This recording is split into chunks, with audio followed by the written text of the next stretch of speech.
ತೆಂಗಿನ ಸಸಿನ ತುಂಬ ಸುಲಭವಾಗಿ ಬೆಳೆಸ್ಬೋದು, ಏನು ತೊಂದರೆ ಇಲ್ಲ. ನೀರು ಕೊಟ್ಟರೆ ಸಾಕು, ಗೊಬ್ಬರ ಕೊಟ್ಟರೆ ಸಾಕು, ಬಂದ್ಬಿಡುತ್ತೆ.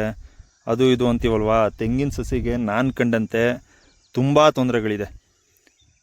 ಮೊದಲನೇ ತೊಂದರೆ ಮುಳ್ಳಂದಿ. ನಮ್ಮ ಜಾಗದಲ್ಲಿ ಮುಳ್ಳಂದಿ ಜಾಸ್ತಿ. ಅದಾದ ನಂತರ ಮುಳ್ಳಂದಿಗೇನೋ ಮಾಡ್ದೋ, ಟಿನ್ನು ಹಾಕಿ ಪ್ರೊಟೆಕ್ಷನ್ ಎಲ್ಲ ಕೊಟ್ಟು ಅದು ಆಯಿತು. ಅದಾದ ನಂತರ ಇದ್ರ ತೊಂದರೆ ಇದೆಯಲ್ಲ, ಇದು ಸಿಕ್ಕಾಬಟ್ಟೆ ತೊಂದರೆ ಕೊಡುತ್ತೆ. ಇದು ಕೆಂಪು ದುಂಬಿ, ಇನ್ನೊಂದು ಕಪ್ಪು ತಲೆ ಹುಳ ಅಂತ ಬರುತ್ತೆ ದುಂಬಿ. ಈ ಎರಡೂ ಸೇರಿಕೊಂಡು ತೆಂಗಿನ ಸಸಿನ ಬೆಳೆಯೋದಕ್ಕೆ ಬಿಡಲ್ಲ, ಸುಳಿನ ಹೋಗಿ ತಿಂದ್ಬಿಡುತ್ತೆ. ನನಗಂತೂ ತೆಂಗಿನ ಸಸಿನ ಹೆಂಗೆ ಬೆಳೆಸಿದ್ರಪ್ಪ ಬೇರೆಯವರೆಲ್ಲ ಅಂತ ಅನಿಸುತ್ತೆ. ಇಷ್ಟೊಂದು ಹುಳುಗಳು ಬಂದು ನಮಗೆ ತೊಂದರೆ ಕೊಟ್ಟು ಒಂದೊಂದು ದಿನ 2 ಸಸಿ 3 ಸಸಿ ಸುಳಿ ಕಿತ್ಕೊಬಂದ್ಬಿಡೋದು. ಬೇಜಾರೇ ಆಗ್ತಿತ್ತು. ಒಂದು 3 ತಿಂಗಳಿಂದ ಇದನ್ನ ಇಟ್ಟಿದ್ದೀನಿ.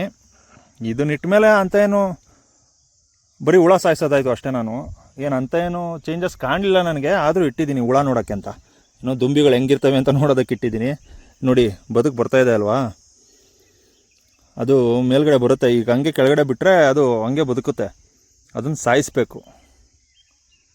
ಈ ಥರ ತೆಂಗಿನ ಸಸಿ ಏನಂತಂದರೆ ತುಂಬ ಸುಲಭವಾಗಿ ಬರೋ ಬೆಳೆಯಲ್ಲ. ತುಂಬ ಕಷ್ಟಪಟ್ಟು ಬೆಳೆಸಿದ್ರೆ ನಿಮ್ಗದು ನಿಂತ್ಕೊಳ್ಳುತ್ತೆ. 7-8 ವರ್ಷ ಆದಮೇಲೂ ನಿಮ್ಗೆ ಇದೇ ತೊಂದರೆ. ಇದು ಕೊಡುತ್ತೆ, ದೊಡ್ಡ ಮರಕ್ಕೂ ಕೊಡುತ್ತೆ. ಇದು ಏನಂತಂದರೆ ನಾವು ಒಂದು 7 ವರ್ಷ ಸಾಕಿದ್ರೆ ಅದು ಫಲ ಯಾವಾಗ ಬಿಡುತ್ತೆ ಆವಾಗಿಂದ ಒಂದು ಸಮಾಧಾನ. ಯಾಕಂದರೆ ಅದೊಂದು ಸ್ವಲ್ಪ ದೊಡ್ಡದಾಗಿದೆ, ಅದನ್ನು ಅದು ಪ್ರೊಟೆಕ್ಟ್ ಮಾಡ್ಕೊಳ್ಳುತ್ತೆ. ಒಂದು ರೋಗ ನಿರೋಧಕ ಶಕ್ತಿ ಹೆಚ್ಚಾಗಿರುತ್ತೆ ಮರಕ್ಕೆ. ಹಾಗಾಗಿ ಆ ಮರನ ಅದು ಪ್ರೊಟೆಕ್ಟ್ ಮಾಡ್ಕೊಳ್ಳುತ್ತೆ. ಈಗ ಚಿಕ್ಕದ್ರಲ್ಲಿ ಯಾವುದೇ ರೀತಿಯ ಶಕ್ತಿ ಇರೋದಿಲ್ವಲ್ಲ, ನಾವು ಚೆನ್ನಾಗಿ ನೋಡ್ಕೋಬೇಕು ಅಂತ ಅಂದರೆ ಇವೆಲ್ಲ ಬಿಡಬೇಕು. ಇವೆಲ್ಲ ಬಿಡಲ್ಲ. ಹಾಗಾಗಿ ನಾವು ಇದನ್ನು ಬಿಡಲ್ಲ, ಇದನ್ನು ಕಟ್ ಮಾಡಿ ಸಾಯಿಸ್ಬೇಕೀಗ. ಇದನ್ನು ಬದುಕಿದೆಯಲ್ಲ,